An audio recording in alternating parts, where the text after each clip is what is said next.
ዛሬም በእግዚአብሔር ፊት በምህረት በቸርነት በበጎነት በመልካምነት በፊቱ እንድንቀርብ የእግዚአብሔር በጎ ፍቃድ ሆኖ በኢየሱስ ክርስቶስ ይሄው መተናል። ዛሬ አንድ ነው። በኢየሱስ ክርስቶስም 9ኛ ወር ግንቦት 1 ላይ ነው ያለነው። በኢየሱስ ክርስቶስም በግንቦት 1 የሚሰራውን ልናፈርስ መተናል። በኢየሱስ ክርስቶስም የሚወቀጥለትን የሚጨፈለቅለትን የሚበተንለትን በኢየሱስ ክርስቶስም የሚጎዘጎዝለትን በእግዚአብሔር ቃል በኢየሱስ ክርስቶስም ልንበታት ነው መተናል። ምክንያቱም እግዚአብሔር አምላክ ከኛ ጋር ነው። ከኛ ጋር ያለ አምላክ ከነርሱ ጋር ካለው ይበልጣል። ምክንያቱም ከነርሱ ጋር ያለው እግዚአብሔር አይደለም፣ ከኛ ጋር ያለው ግን የሰማይና የምድር አምላክ ልዑል እግዚአብሔር ነው።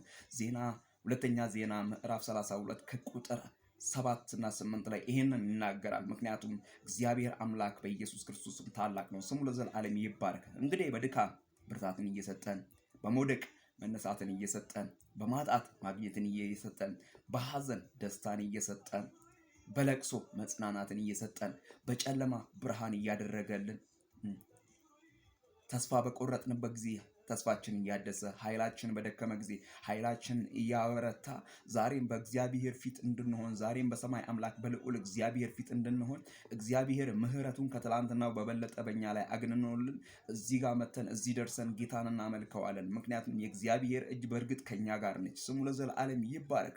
እግዚአብሔር ባይረዳን ኑሮ፣ እግዚአብሔር ባያግዘን ኑሮ በቀናችን ላይ በእድሜያችን ላይ እቺ ቀን ባልተጨመረች ነበረ። እግዚአብሔር ባይረዳን ኑሮ ዛሬም ባላየን ነበረ። የእግዚአብሔር ምሕረት ከትላንትናው በበለጠ ባይበዛልን ኑሮ እዚህ ባልተገኘን ነበር። ነገር ግን የእግዚአብሔር በጎነት፣ የእግዚአብሔር መልካምነት፣ የእግዚአብሔር ኃያልነት በዝቶልን፣ በድካም ብርታት ሆኖልን፣ በመውደቅ መነሳት ሆኖልን፣ በማጣት ማግኘት ሆኖልን፣ በለቅሶ ደስታ ሆኖልን ዛሬ በዚህ አለን። ጌታ ለዘላለም ይባረክ።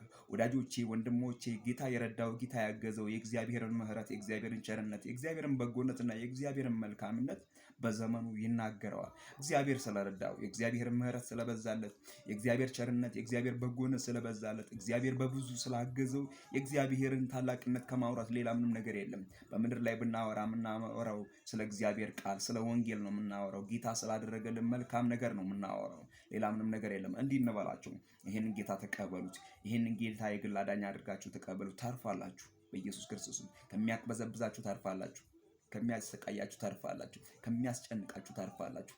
ምክንያቱም ጌታ የዘላለም እረፍት ነው። መዳን በሌላ በማንም የለም።